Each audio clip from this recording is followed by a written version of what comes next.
Welcome to the Non-Essential Podcast. I'm Steve Gibson. I'm Ben Matlock. Let's do this. Yeah. I'm fucking pumped. I'm so psyched. Woo! I love doing the podcast every week. I'm pretty psyched because it's your turn this week. Yeah, I'm very not psyched. I feel like such a fucking lazy dirtbag, but I've been really fucking exhausted this week. And hey, one original topic in a row is pretty good. I think we're covered for the year 2022. So we do we should just say that this is a like once a month podcast, and then the other stuff's just bonus content. Yeah. Although I know where you're going with this. If you haven't listened, that means you've got a creepypasta this week. It means that I needed somebody else to write my fucking podcast topic for me. If I haven't said it enough, like the creepypasta community, you are literally what keeps the show going. Please keep writing your stories. Yeah, we stubbornly refuse to like pivot to an actual like creepypasta podcast. Like, yeah, I want the flexibility for the one time I want to fucking write about a hitman or some shit. Like, yeah. But yeah, it's definitely become a creepypasta show. Not my intention, but I'm also not against it either because I have a lot of fun with it.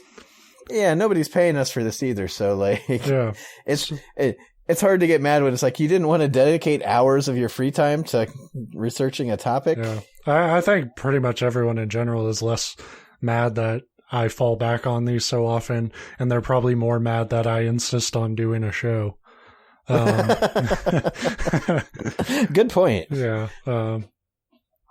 So fill out those complaint cards and send them to the non-essential fucking trash bin because I'm not going to read it. It would hurt my feelings. This week, the story is called Computer Vision Syndrome by a user named Tale Foundry.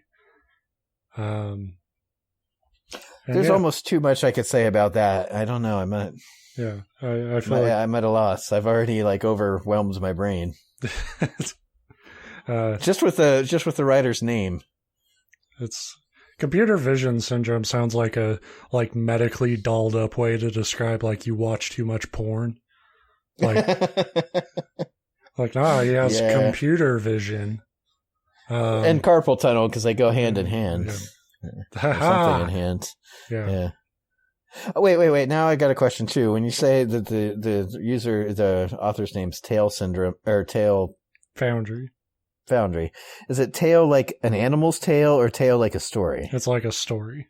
That makes way more sense. I pictured an animal tale. He's a story factory, this one. Or it could be a girl. So this whole story is going to be written like those awful like YouTube videos or Facebook videos that like you can tell they're just like AI, like the voice isn't even an actual human being. Yeah. Yeah. Alrighty. So this is Computer Vision Syndrome. Hey, been a while. I know I haven't had a presence here for some time now, just things have changed for me, and I think some of you might want to hear about it. Right now it's 3:12 a.m., and I can hardly type because I'm afraid it'll make too much noise. I'm afraid to do anything. Eat, sleep. I can't even leave the spot to get to the bathroom. Not that the stains in the carpet will matter a few days from now. You'll have to... It sounds right now that he's just describing, or that they're just describing me. Yeah, on a regular... I have had Saturdays that are much like that. And and they're horrifying. So I'm glad somebody decided to write a story about the tough break of deciding, like, well, do you get a paper plate or do you just eat the pizza out of the box? You'll have to forgive me if this post feels terse or disjointed. I can't focus. At this point, I'm practically blind and almost certainly insane, but I still feel this is something I need to do. I know if I'd found this story on the forum when I first showed up, things would have gone a lot differently for me. I might not be here now, paralyzed with fear in this computer chair, soaking in my own piss. That's a good image. Again, it's like Saturday, though. Yeah. Like it's... Yeah. But it's like, hey, I'm playing an online video game. I can't pause. And I always love the term, because I get it and it's true, but like when you say soaking in your own pit, it kind of makes me feel like you're basting yourself. It's not just that you've like soiled yourself, but you're like enjoying it. You're like sitting in I'm always vat. imagining like an inner tube, like you like you got parachute pants and they're like keeping you afloat. They might never have found me. This is all pretty cryptic, I know. It's just not something I can explain in a couple of sentences. You'll understand everything by the time you're done reading. At least everything I understand, which may not actually be much. Among other things, I'm about to lay out a set of instructions that, if followed, could really, really fuck you up.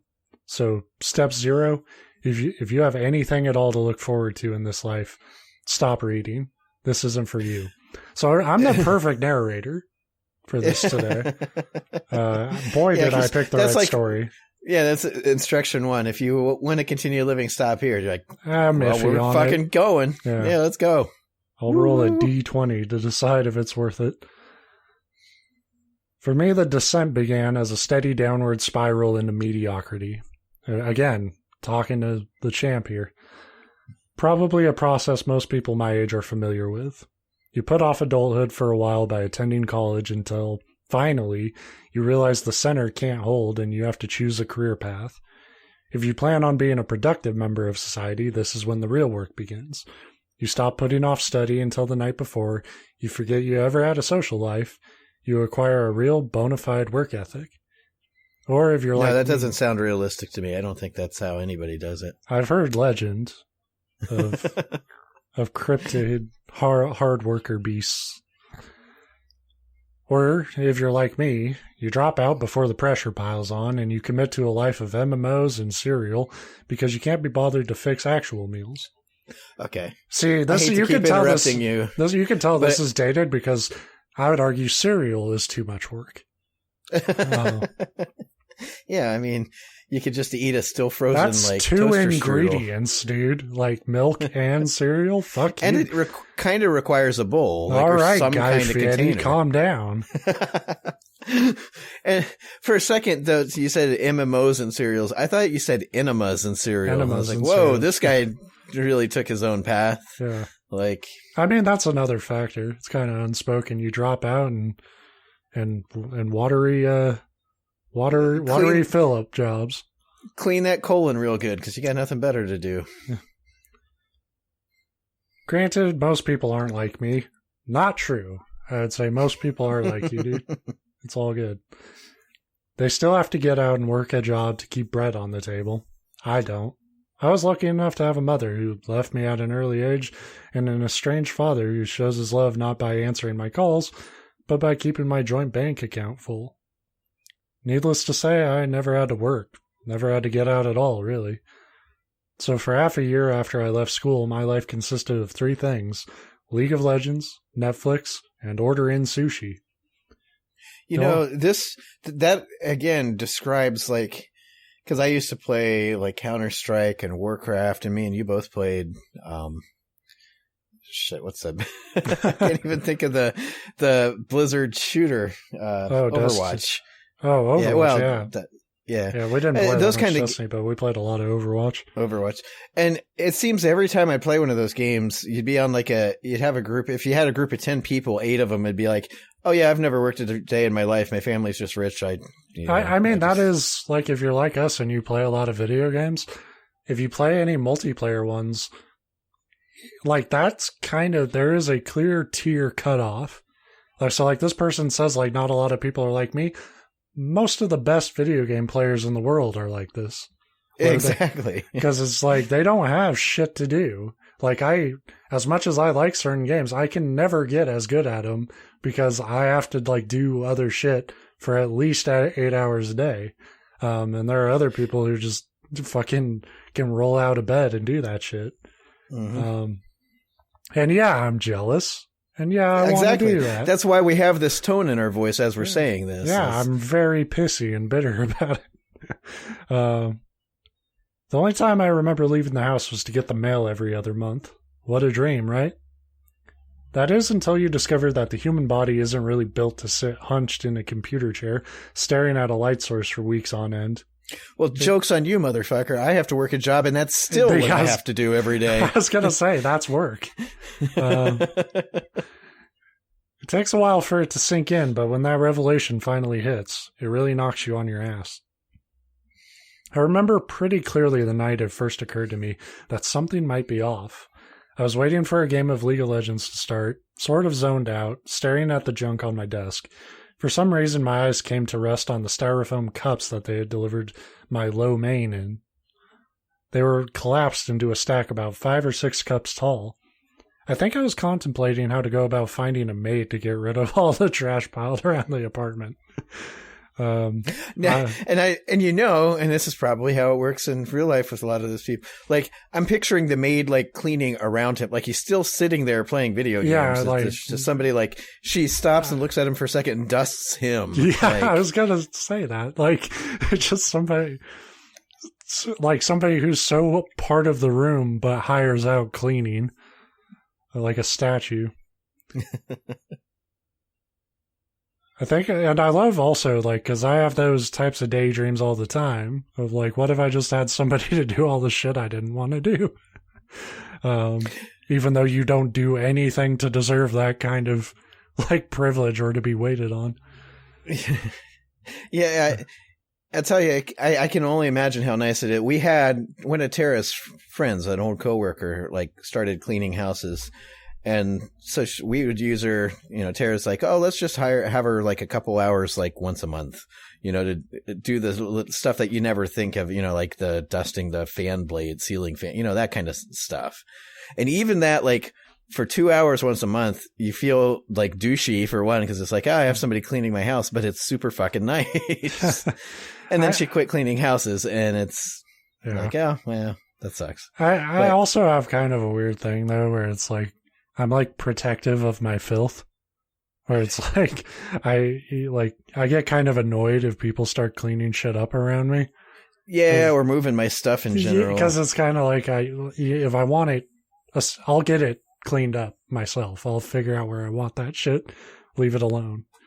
When I noticed something strange about the cups, a faint outline offsetting the cups by an almost imperceptible distance. I blinked a few times and waited for my vision to refocus. It was just blurry from all the time in the dark, obviously.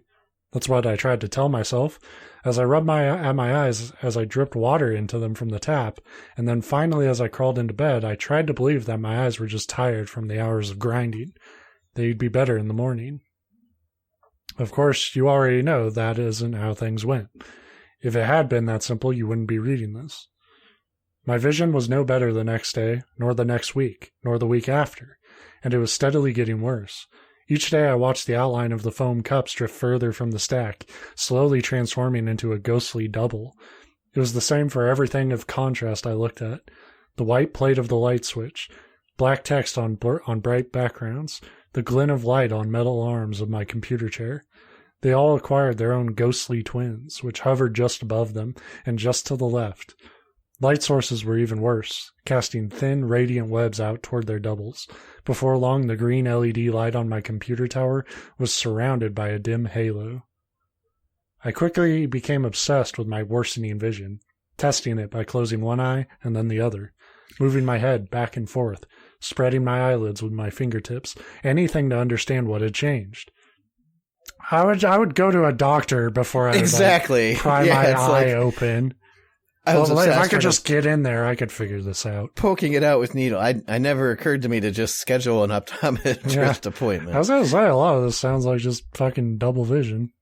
Yeah. Which I'm sure they'll get to.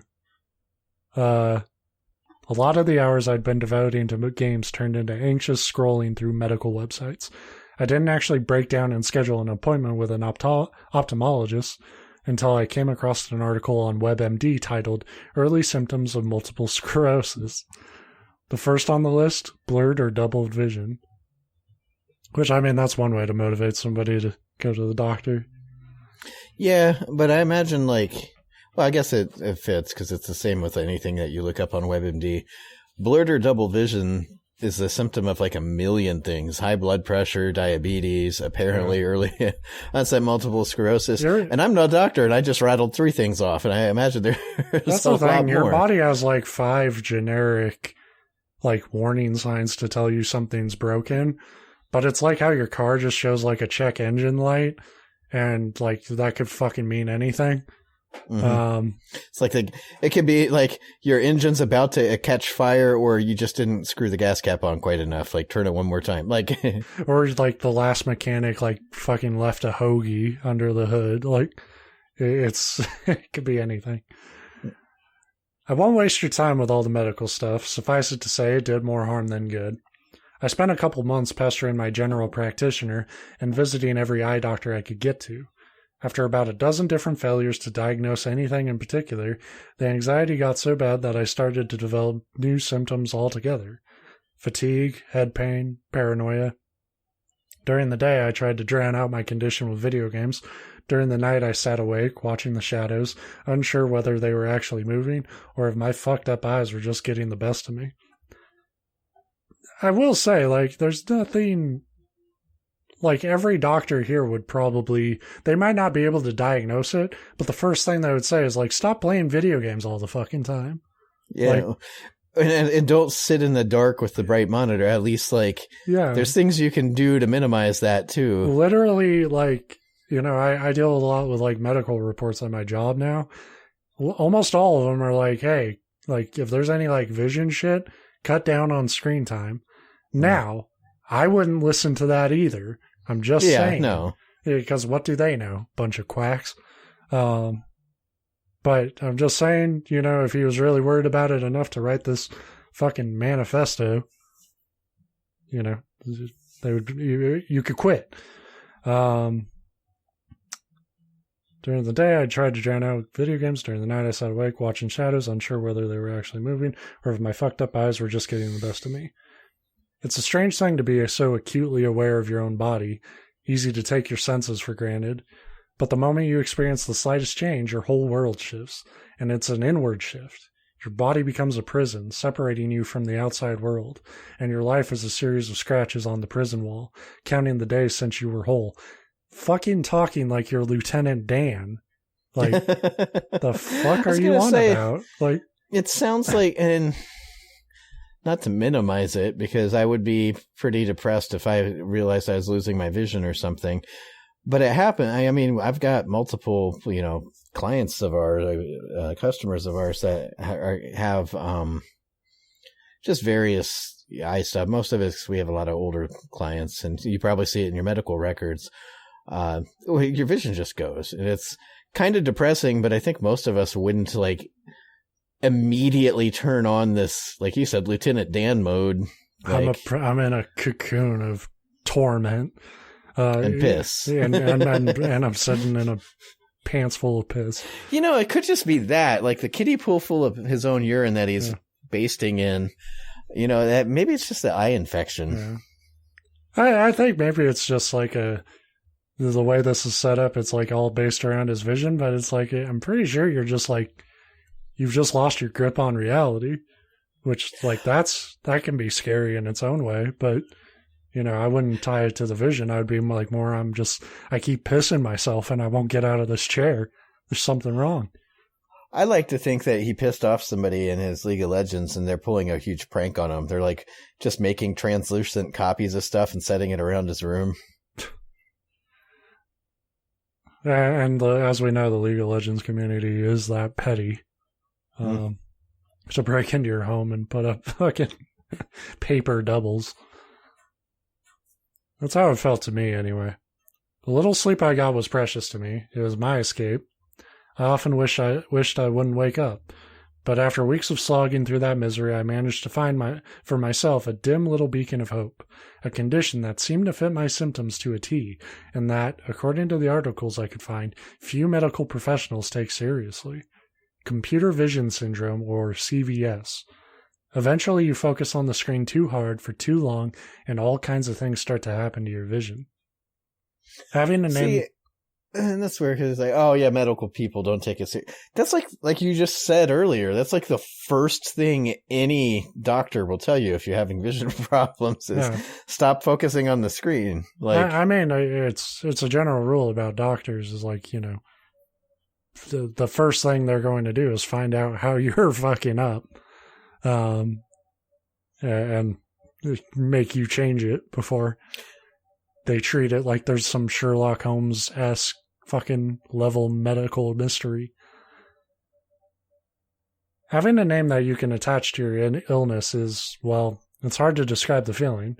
It makes the whole thing less like some overwhelming force in your life and more like something you can fight. And lucky for me, the fight against CVS is a pretty simple one. You just have to condition your eyes and give them proper rest. That's all there is to it. They call it the 20-20-20 rule. For every 20 minutes looking at the screen, spend 20 seconds focusing your eyes on something 20 feet away. Simple enough. Again, though, too simple. This wouldn't be worth writing if that was where it ended, would it? 20-20-20. Let's say, for congruity's sake, that I did this for about 20 days. In that entire time, the only difference I saw was that now, when I flicked my eyes too quickly in any direction, dark strands drifted like shadows across my vision. I might have made another appointment with my doctor if I hadn't already spent so much time reading about this stuff. They were floaters, little strands of collagen moving around inside my eyes. Everyone has them, but most people's eyes focus in such a way that they're more or less invisible. I knew they were harmless, but for some reason they horrified me. In my developing mania, they felt like an omen of some kind, a sign that I would spend the rest of my life looking out from behind these broken kaleidoscope eyes. It might sound a little melodramatic when you think about all the terrible stuff people go through, but I could never boast a particularly strong willpower. That little flame of hope my discovery of CVS had ignited was beginning to dim, and really, I just wanted to die. The floaters had a way of exacerbating the paranoia and the anxiety. I kept catching glimpses of things in my peripherals that weren't actually there. My brain interpreted them as human shapes, but I knew better. Still, that knowledge didn't make it any easier for me to sleep at night. Exhausted and mostly consigned to my fate, I did what people in my situation do. I began to shout my woes into the void of the internet. That was how I found this forum, tucked away in some Youku.com domain board for people suffering with CVS. I will say, like, for the shit we've given, you know, the narrator of the story, so far going beat for beat probably how I would handle a lot of it. I was going to say, it does kind of sound like it's less a fiction, you know, creepypasta and just an account of some dude that played too much LOL. I guess, yeah. It's been a while since the last time I checked in here, but some of the veterans may remember my first post. It was a wall of text, not unlike this one, describing in probably too much detail the minutiae of my condition. And if you remember that post, you might also remember one of the members who responded to it, Blind Bat 2020. I don't know if she has much of a reputation around here, but she certainly made an impression on me. All she said on the thread itself was that she knew what I was going through and that she might be able to offer a solution. She told me to shoot her a PM if I was interested, and within the hour we were talking on her private IRC channel. It was called the Watchers Chat. Everyone there seemed to be just as receptive as she was. I'd feed them pieces of my story, and they'd all tell me about their similar experiences, and how they were on the road to recovery. I remember one user in particular, someone by the name of Transdermia, who said that he almost never thought about his vision at all anymore. Soon, he said, he'd be all better.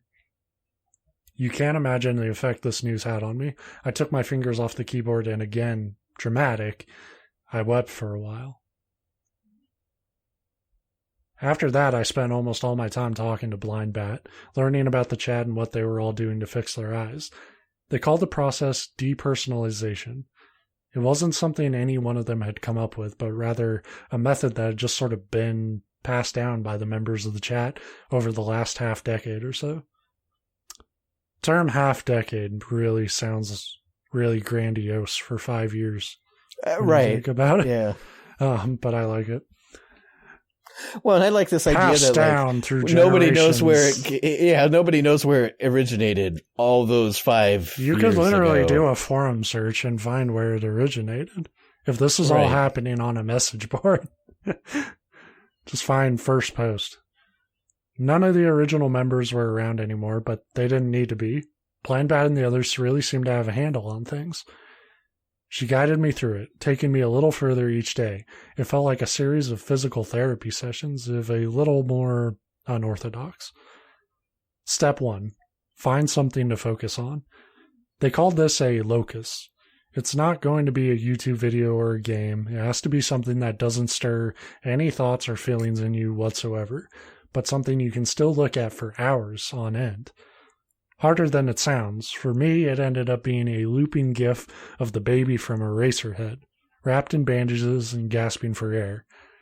Weird choice, probably. Okay. So that's what doesn't stir any kind of emotions. I feel nothing about the weirdest fucking gif you could have possibly picked. Whatever. I would have been staring at crazy crab gifs. Weird choice, probably. And my reflex... But crazy crab gifts are perfect because you can't feel, because it sucks. It's like an emotional It's vampire. a lifeless, yeah. You have no physical problems left because your soul has been devoured by a fucking nightmare. Weird choice, probably. It might reflect something about my psyche, but it doesn't really mean anything to me, and I find it visually interesting, so it works well enough. Step 2, prepare yourself. Like, draw a katana? What the fuck? That's a very weird jump. This one, she spent a lot of time drilling into me. You really have to be able to concentrate fully on your locus. Keep the lights off, cover the windows. If you have to, plug your ears.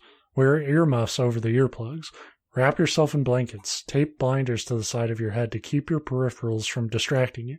Anything you have to do to remain fully centered on the computer screen. You cannot afford to break your concentration. Step 3, focus.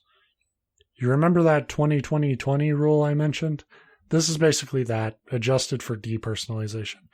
Every day for 20 days, you spend an additional 20 minutes each day concentrating on your locus from no more than 20 inches away. 20 minutes the first day, 40 the second, an hour the third, so on.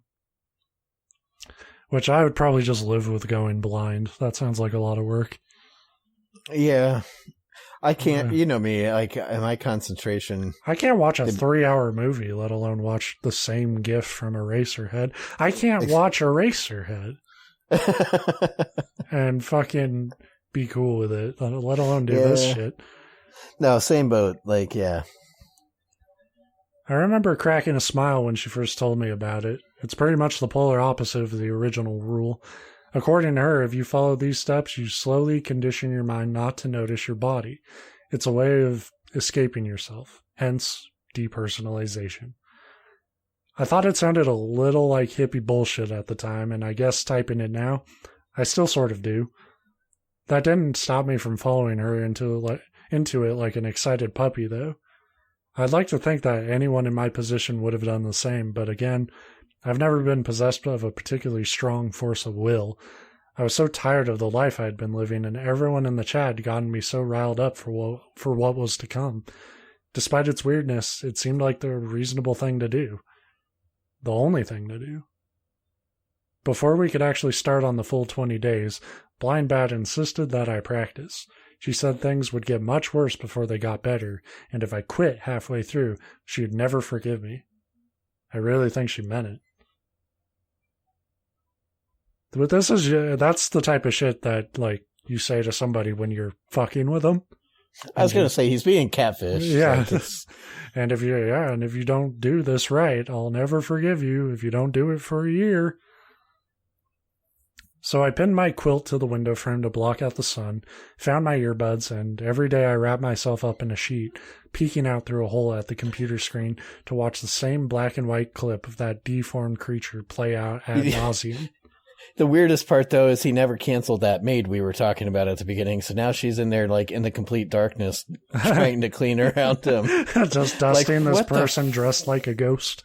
Yeah, it's like, what the fuck is wrong with this guy? I was going to say, like, what if this person had a roommate and they're just like, yeah, they're just eating a bowl of cereal, wondering if they're going to play LOL later. Opens the door and he's doing all this shit. I was surprised by how difficult it was to sit so still and so quiet for such a long period of time. Why is that surprising? It sounds like the hardest thing in the fucking universe. I got news for you. That's what you were doing pretty much your entire adult life by just sitting and playing games. That's true, too. It just didn't feel that way. At first, I couldn't even pass half an hour before I needed to take a break. She was right. Even after all the time I'd spent sitting in front of a computer, I wasn't ready for this. It was different from anything else I'd ever tried to do. It just felt like nothing. Waiting for time to pass as my eyes dried out. Thank God there were no rules against blinking. That sounds like something I would actually write from my job. Like, that is how I feel most days. Yeah. Eventually, with the support of the chat, I began to acclimate. One of the other members described it in a way that changed my entire perspective. Have you ever stared at one of those flat, ugly, industry-standard carpets with all the different specks of color on it, searching for invisible patterns? After a while, the dots all start to crawl around like television static. It's just an illusion, but it sort of animates the carpet. I learned to look at the GIF in a similar way, finding invisible shapes in the negative space, memorizing the places where the shadows and the highlights go patchy. The more time I spent practicing this way, the worse my symptoms became. The halo encircling the green LED on my computer tower became a gauzy disc which hid the entire thing from view. The doubled images split into triples and then into quadruples. The floaters in my periphery became so pronounced I constantly felt as if I was seeing figures huddled against the walls of my room, inching around in time with the quiet creaks of the settling building. The only thing unaffected was the perpetual white glow of the computer monitor. I tried not to mind. I didn't want to break stride with my practice. I wanted my body and my mind to be fixed so badly. Eventually I broke down and told Blind Bat about it. She said there was nothing to be worried about, laid out a few more instructions for me to follow, something to the effect of, if you see something out of the corner of your eye, no matter what, don't look at it. Which, too late. If I saw it out of the corner of my eye, I saw the fucking thing. Yeah, but that is kind of my default response. Like, if you see something, he talked about, and it's a normal human thing, like sometimes catching something in your periphery that, like, looks like a person, and it's terrifying. Right. And it's like, this common sense thing to do is to look at it and then take a half a second, and you're like, it's not a person, it's like a coat on a coat rack. What I do is, like, if I don't look at it, it can't kill me. Yeah, well, which is not what that was evolved to do. It was no, and it's not true at all, because it was to make it clear that there's a fucking tiger there, and you should look at it. One of these times, it will be an actual person about ready to throw an easily dodgeable hatchet at me, and I'll be like, nah, not gonna look. I like the idea of a hatchet that's thrown soft enough to be easily dodgeable, but lethal enough to kill you. Well, I'm picturing that it's like maybe Tom Brady throwing it at me, so he's a good 60 yards downfield. Let's be real. Like, Tom Brady would throw a 10-yard slant that nobody would guard you on. Yeah. Let's see. If you see something out of the corner of your eye, no matter what, don't look at it. In fact, avoid looking at windows, ceilings, and walls altogether. Spend as much time looking at the computer screen as possible. That's the best way. And if you hear a sound you don't recognize, whatever you do, don't investigate. So these people are just planning on robbing this guy. I was going to say, like, this is exactly what a terrible thief would tell somebody to try to break in. And if you hear me, like, eating your cereal and playing video games in the other room, don't come in. In retrospect, these new rules ought to have terrified me, but I found them strangely comforting. This was all just part of it, normal. If I could ignore it, I'd be over the hump and onto my 20 days soon enough. Over the following weeks, I often tried to get in touch with the other members of the chat. I was surprised to find the place mostly empty. I guess the crowd had been thinning for a while. I had noticed I just never thought it was anything to be concerned about. Out of the dozen or so who had been there when I first joined, by the time I felt ready to start the process, there were only 6 of us left. Soon, it was just me and Blind Bat alone together in the Watchers chat. As I've always wanted. I mean, yeah. Dude, you're totally alone with a girl on the Watchers chat. That's awesome. When I asked where everyone else had gone to, she said they had started already, and then she announced quite suddenly that she was planning to begin her 20 days as well, and that she thought I was ready to do mine. Hold the fuck up. They're giving advice and they haven't done this shit yet? That's the first sign that you know it's good advice. That's when it's like, okay, this isn't a way to mug him and it's not genuine advice. This is a cult. Yeah. We're all going to drink the Kool-Aid together. I was. At least I thought I was. That was what I told her. But I was also still afraid. Something about going through it on my own without anyone to talk to if I messed up. I don't know. If there was actually anything to be afraid of, I wasn't sure what it was. Just one of those irrational things, I guess. I prepared myself to do it anyway. Dragged the economy-sized bundle of cereal boxes from the apartment pantry into the bedroom, stacked the packages of water bottles beside it. It felt like I was getting ready to hibernate. And then, once everything was in order, I just sat in the dark, scouring the internet aimlessly. I never actually got around to doing the deed. Instead, I waited out the duration of Blind Bat's 20 days, practicing like a diligent little student while my instructor was away. 30 minutes a day staring at the black and white GIF, trying to forget that I exist, to forget the darkness around me, the feeling of subtle movements just beyond my line of sight, of being watched. 20 days passed. 20 became 30. Halfway through the following month, I still hadn't heard back from her, and my anxiety was beginning to overwhelm me. I didn't sleep anymore, could hardly will myself to leave my room. The only comfort I could find was the hypnotic animation of my locus. If she never came back, I knew I'd be stuck this way for the rest of my life. The thought hung over me like a funeral pall. In the end, I gave in to my desperation and went looking for her. By searching for her username on Google, I was able to find her DeviantArt account, and from there I followed a link to her Facebook page. I think that was when I discovered that she was a girl. The thought hadn't even occurred to me until then. Anna Ridley. She was pretty. Long, red hair, unkempt in the most pleasant way. Easy smile, freckles, familiar dark rings under her eyes. And she was dead. Whoever had been posting for her must not have been too concerned about privacy. Her profile picture was framed with a flowered "Rest in Peace" border. Which, can you do that? Like, can you just hijack somebody's Facebook account and be like, "Hey, I'm dead now. Leave a message." Like, I mean, I imagine you'd have to have their logins. I mean, because I've seen it. I've seen people who have died and they've posts from their account. I assume they would just shut down their account. This is what I get for only using like Twitter for poop jokes. And if you'll know when my Twitter's gone, or when I'm dead, because the jokes will get good. Like, wait a minute, somebody else somebody got stole this account. Somebody wanted to fucking steal these 95 followers. Her most recent status was a wall of text full of all the usual postmortem reflections. Surprisingly, it also went on to describe how she was found sitting upright in her computer chair, rail thin, eyes fixed on a looping image of autumn leaves blowing across the pavement. They guessed she had gone a number of days without eating or drinking, but they weren't actually sure how it happened. I couldn't breathe right. I felt the world closing in around me as I searched for any possible discrepancy, any hope that I had ended up on the wrong Facebook page, or that this was some kind of avant-garde art thing. Or maybe that I had, against all odds, managed to fall asleep, and I was caught up in a terrible dream. It took me most of the day to reconcile what I was seeing on her page with reality. For a long time after that, I just sat in the Watchers chat, waiting for her to log back in, waiting for anyone, really.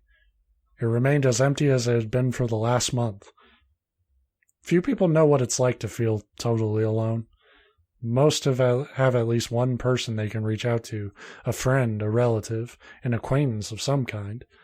Ultimately, if worse comes to worse, you can just call up the police and tell them you're dying.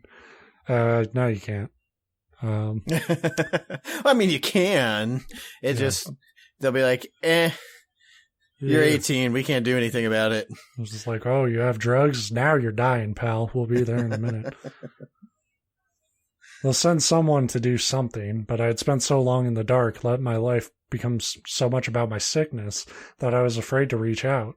It's like when you're little and you don't want your feet to slip out from under the covers because you know that something will grab you. I didn't want to come out of the dark. I could only see one way forward, and the person who was supposed to guide me there was gone. If I could sleep, I think I would have crawled into bed and just stayed there. But the shadows were growing longer all the time, and my vision was getting worse.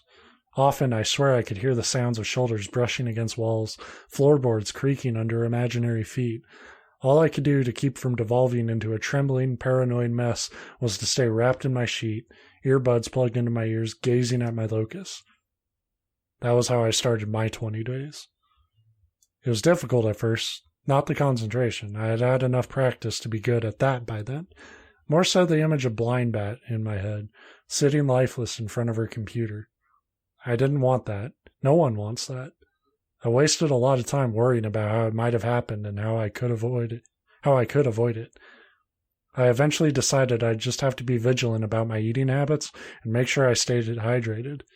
If something did happen, well, I wasn't ready to believe my circumstances could get much worse.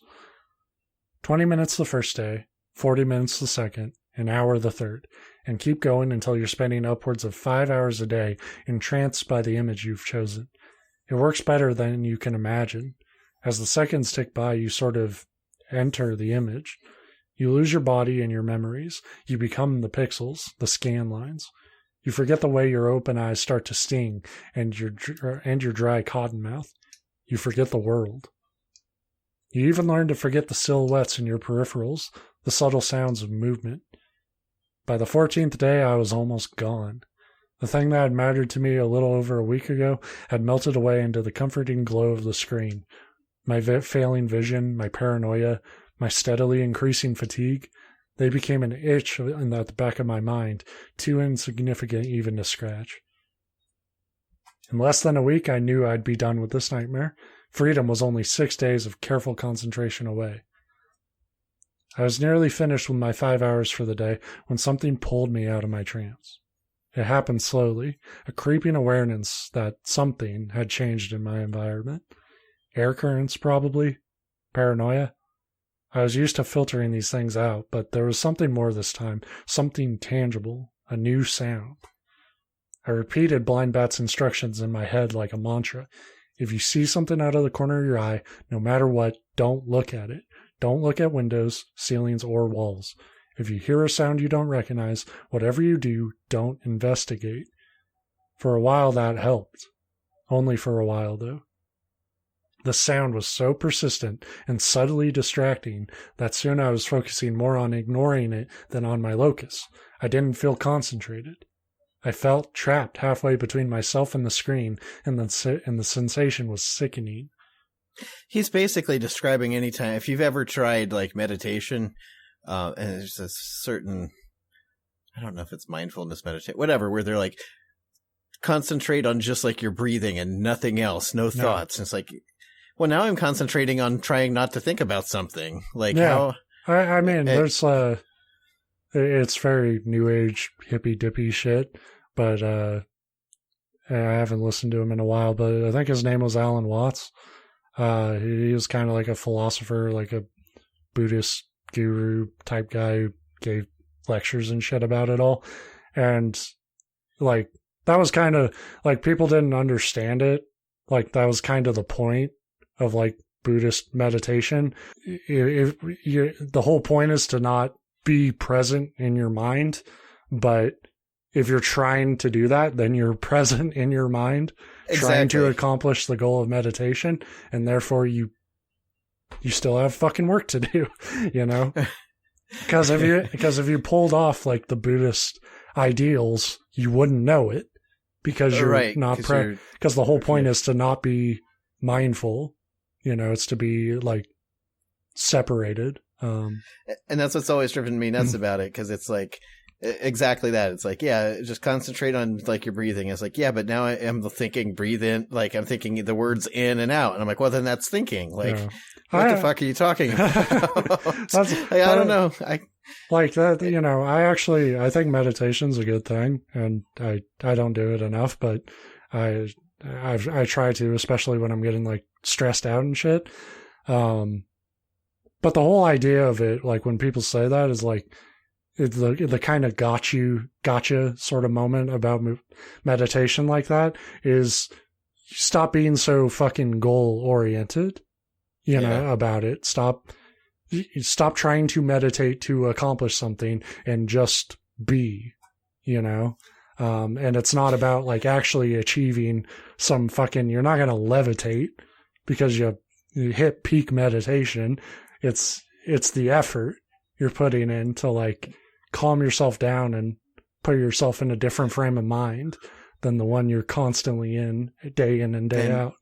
If anybody out there has followed me on Twitter, like I know you have for a long time, it will surprise nobody to know that my brain is just a natural state of 4 million inane things. You are very detached from reality around you. That is true.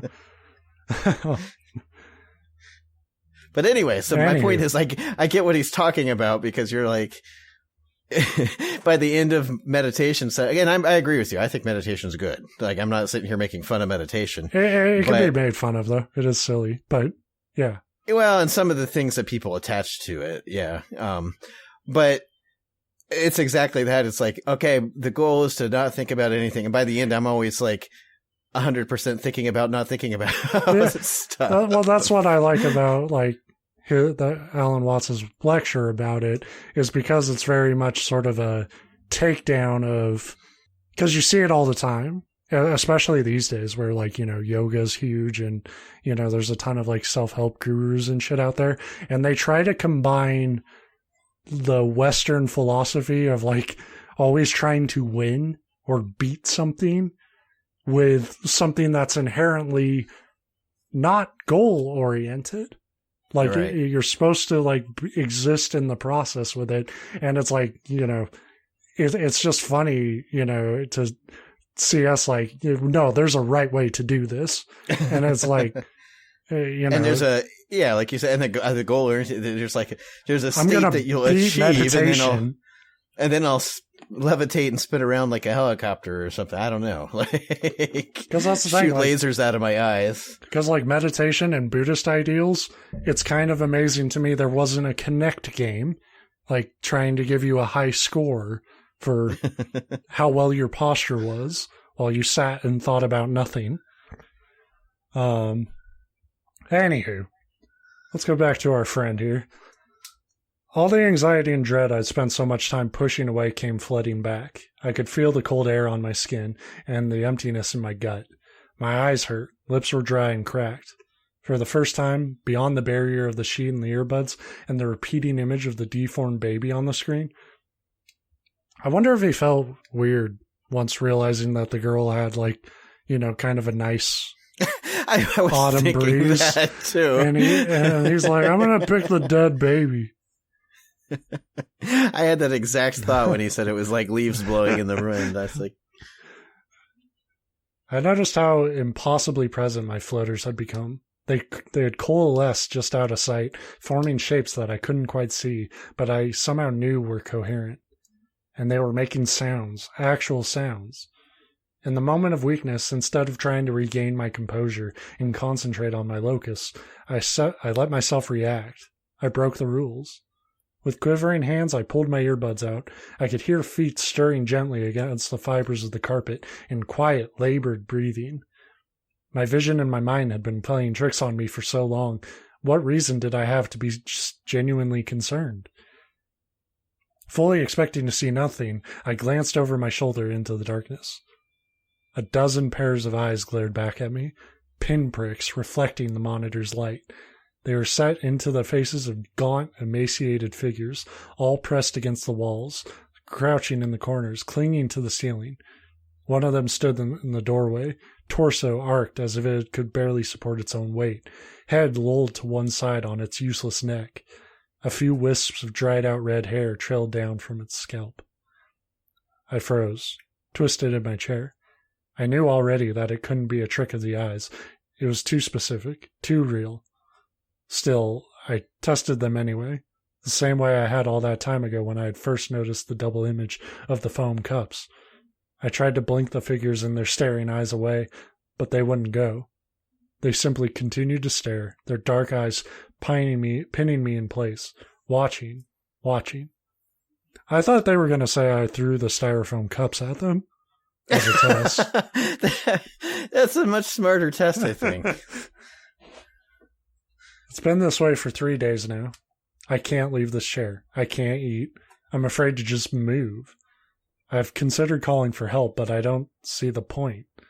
I'm pretty convinced that this is my life now. Seems like I've done too much damage with this whole depersonalization thing to go back, and I just don't want to go on this way. I won't pretend to know what they want, but I think I have an idea.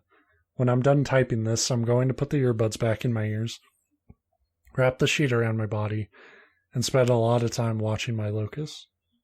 They want you to order a fucking pizza. This is the worst party that anybody's ever hosted. They want you to shower, dude. You're covered in your own piss. Yeah, we don't know how much you were even bathing before all this shit started. They probably grew off you. What the fuck? I guess that's all. I just wanted to share, you know? Seemed like the thing to do in case anyone else stumbles across this rabbit hole and is thinking of going down it.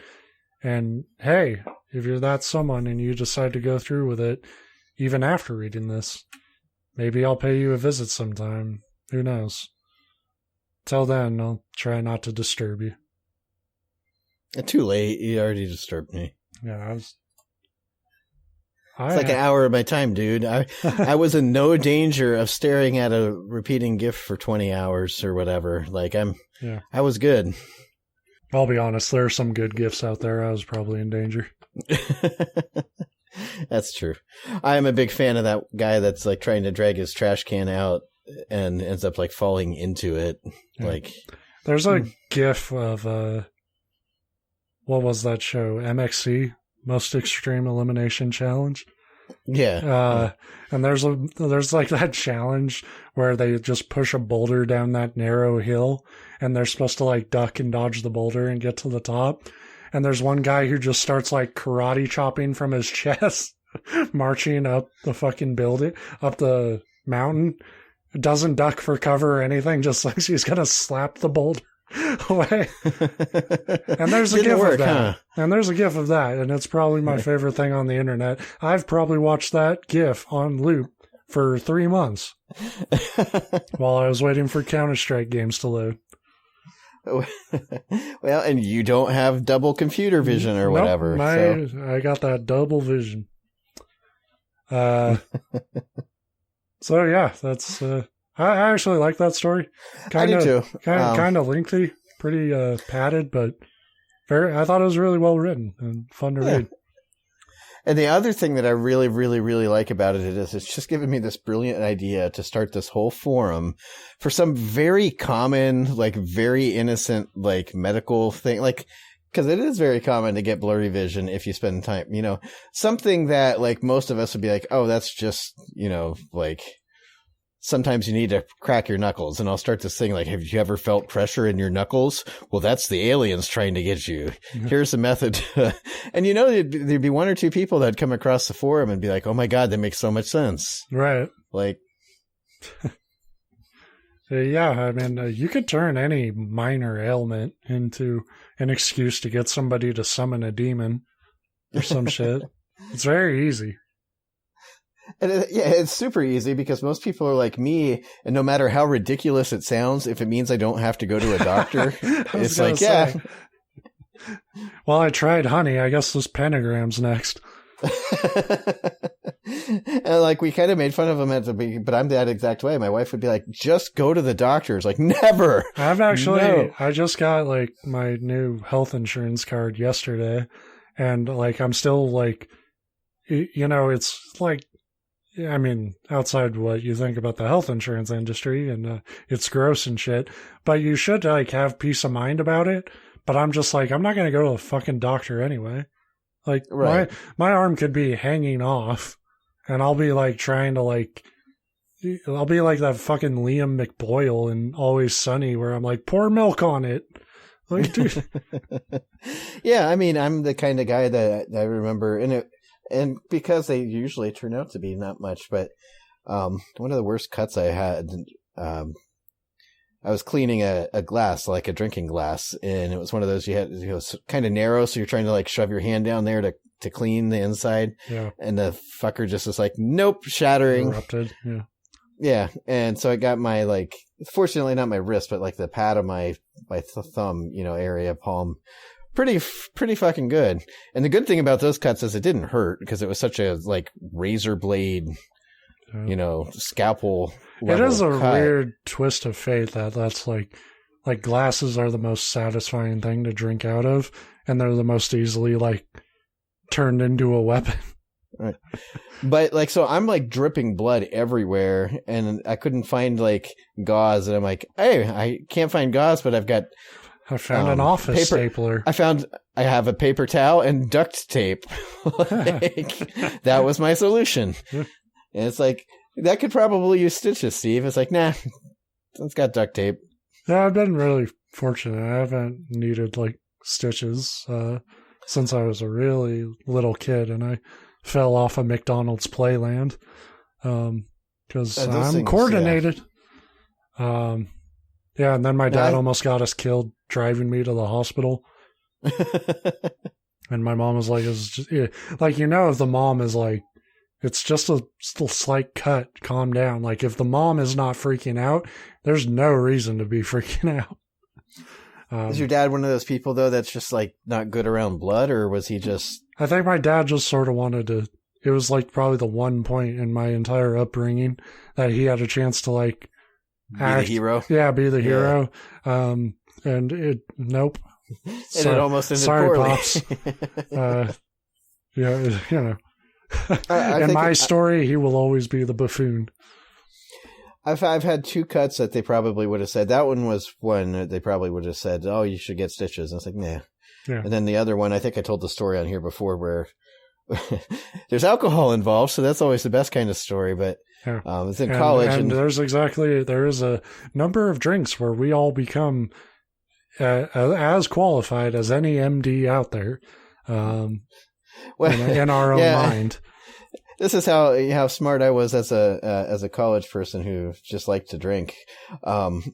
So I was outside on a porch and my roommate was inside, and he's the one that actually, there was a window, but this was an old house that my wife now, her and her friends rented, and that's where we'd always go for parties. But he thought, he was drunk and he was going to pretend to be like, "Hey, Steve," out there, and like pretend to pound on the window. But he was drunk. So he actually pounded on the window, but it was an old window. So it wasn't that like nice safety tempered stuff. It was old plate glass window. And he put his arm straight through it, and he got the worst of it. I mean, it cut his arm off. They called the squad for him because he was bleeding so bad, but a piece of it fell and like guillotined my forehead. Like, it didn't stick into it, but just sliced it as it went by. Jesus Christ. And face cuts bleed like crazy. Yeah. But I knew it wasn't like a bad, like it wasn't in danger of anything. I wasn't going to bleed out from it. But well, I mean, your skin's really like thin. Yeah, and you've got a lot of just like vessels in your face. So that's one that I guarantee if I went to the hospital, they would have put stitches in it. I just stopped. It's cancer. The only difference is if you don't put stitches in it on a cut like that, it'll heal. It's like, but it'll scar. I'm like, a face scar on a guy is like the coolest thing you can possibly have. I voluntarily put that on all my RPG characters anyway. Right. Like, if the only thing that I regret is it wasn't longer. It didn't go down past the eyebrows, just a little like nick on the top. But anyway, where the stupid college thing gets involved, once everything calmed down, and everybody freaked out because they had to call the squad, and most of us were underage, drinking, and it wasn't like a huge party, but there was probably 15 or so people there, and some people kind of scattered. Than any party I've whatever. Been to. And well, I mean, in fairness, 15 people, there was like 4 or 5 that rented that house. So like at least a third of them were residents at the house. But I've been to parties where 4 or 5 people ran it at their place in college, and it would be, I think at most like 8. They had some big parties there. This wasn't one of their bigger ones because it was like a Tuesday night too or something. But which is good for me because I get in a room with 3 people, and I'll either drink too much and become mouthy, or I'll just sort of shut down. Yeah, sometimes both in the swing of the same party. But so once he went off to the hospital, and 1 or 2 people went with him, and a lot of people were like, "Yeah, we should after all that, they're like, we'll just go to bed," because it was pretty late too. And I was sitting there like, you know what? I've been drinking all night, and I just lost all my alcohol through blood loss. I better start drinking again. Yeah, I'm behind. Shit. Right. So I finished off the bottle of like coconut rum or whatever gross shit that you drink when you're in college. That. And, yeah. I mean, say fuck that. I would have done the same thing in your position, but I would have been like taking swigs and like, God, fuck this. It was awful because especially then, like I didn't start drinking like straight liquor until, not that you can really count that, like it was probably that Malibu.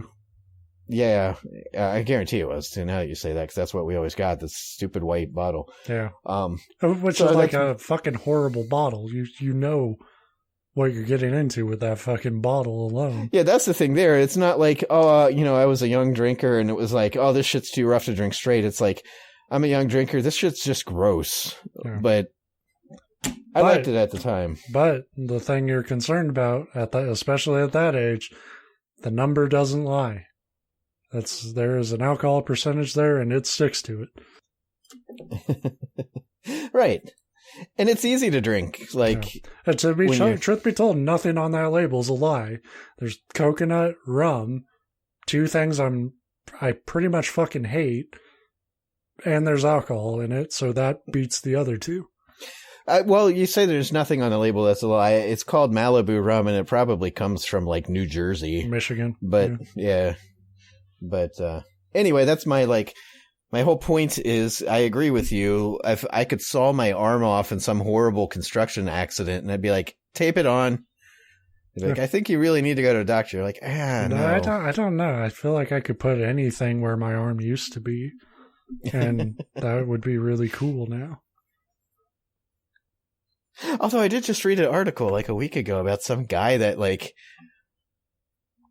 there's two like city workers about to like go into their building, and they like some guy just comes walking up the sidewalk and basically passes out holding his own severed arm, and they were able to like stop the bleeding. And the article like mentioned that they don't know if they were able to reattach, but he was a construction worker working on a job site and managed to cut his arm off at the shoulder on a bandsaw or something.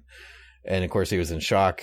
Yeah. It's like, oh, that sounds like a movie. I don't think that stuff actually happened. Like, I mean, you see it in like war movies. The guys had like limbs blown off, and they're like holding them. Yeah, they're irrationally like just trying to like put them back. And I get it, because I'd be like, I want my arm back. But that's the kind of thing. He's lucky, and that was the whole point of the article. He's like, oh, he's lucky he came across these guys because they had just gone through like first aid training specifically for having your arm cut. Okay, not that specific, but like they reacted the right way and got a tourniquet and got the blood stopped, which I know all that stuff. But I'm the kind of person that would see somebody holding their arm and be like, that's not real. If you were a real friend, you would put the bandsaw blade where the arm was. Yeah. And tell him to move on as a fucking robot master from Mega Man or something. I don't know. Your name's Billy Bandsaw now. He's like, but my name's Todd. You're like, nope, that doesn't rhyme. Yeah, Billy Bandsaw. There's no alliteration there, fucker. Yeah. Do what I say. I'm your creator. So if you happen to be listening in recovery, I hope they got your arm back attached. I'm neutral on it. I don't know what you did with that arm. Yeah, I don't care. Yeah. So write in and tell me what you were doing with that arm before it got cut off. Unless that was your dominant hand, then you can't write. So sorry about your luck. All right. They write in. Call the non-essential hotline. Like, I can't read this shit handwriting. What's going on here? Anywho, that's the show this week. It's been a long one. I have no voice, and I must scream. We'll be back next week with more fun and fuckery. Don't promise that. It's my turn next week. I am not promising fun. That was Ben's words. It'll be fun for me because I don't have to do it. So, see ya.